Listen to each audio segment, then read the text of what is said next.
сайн ойлгоогүй л дээ.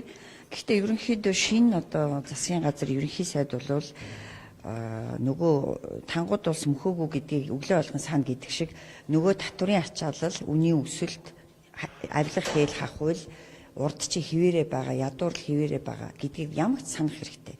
Тэр чиглэл рүү л үйл ажиллагаа явуулах хэрэгтэй. Тэгэхээр яг одоо өргөн барьсан тэр хуулийн барьсан ч гэж хэлээгүй те.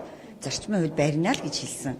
Гэтэл одоо өнөө маргаашгүй солигдох гэж байгаа засаг хизээ барихыг би бас сайн ойлгохгүй байна. Тэгээд өмнө нь барьж авахгүй юугаа хийжсэн те. Бүхэл бүтэн 10 сар өнгөрсөн байна.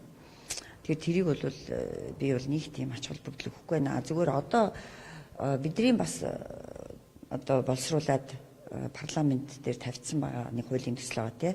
Хувь хүний орлогын албан татварыг 1% болгох гэсэн. Тэр бол нөгөө хуулийн 60 хоногоо хүлээгээд байж байгаа. За ер нь одоо удахгүй дуусах бах. Тэгэхээр тэрийг нь дуусна гэж өстой жинхнээр нь өргөн байрна. Хуулийн төсөл бэлэн болсон байгаа. Тэгэхээр зөвхөн засгийн газрын ажил биш л дээ. Тэгээ ард түмний амьдралыг сайжруулах, орлогыг нэмэгдүүлэх, татврын ачаалаас багасгах гэдэг нь улс төрч бүрийн үүрэг байх ёстой.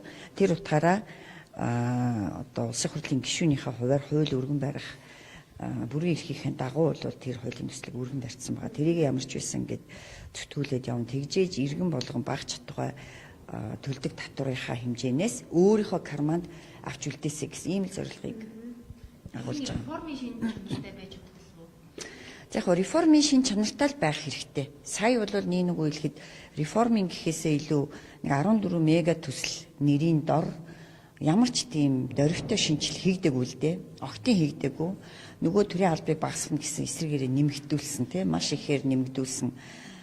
За татвар бусад одоо үнийн өсөлт энэ төр ерөөсөө бодлогын шинжил хийгдэж тэр нь зөв болох ёстой атал тэрийг ерөөсөө хийгээгүй. Тийм учраас одоо энэ шинэ засгийн газрыг үнэхээр улс төрийн зориг, санаачлах, хүсэл эрмэлзэлтэй байгаад тэгээд шинжилгээ хийгээсэй л гэж харж байна. Саяны энэ хэлдэг асуудлуудаа бүрэн боломжтой шинжилгээд одоо ерөөсөө нөгөө манайхтай ижил манайхаас дор орсон байсан улс Аргентин гэдэг улс те нэгэн жилийн дотор за одоо инфляцийн чиглэл 240% таа байсан бол одоо 45-6 руу ороод ирсэн те бараг 6-7 дахин буурсан байна. Тэр зөв бодлого буюу зоригтой шинжил хийх юм бол асуудал цэгцрээл явна. Ард түмний юм дээр сайжраал явна.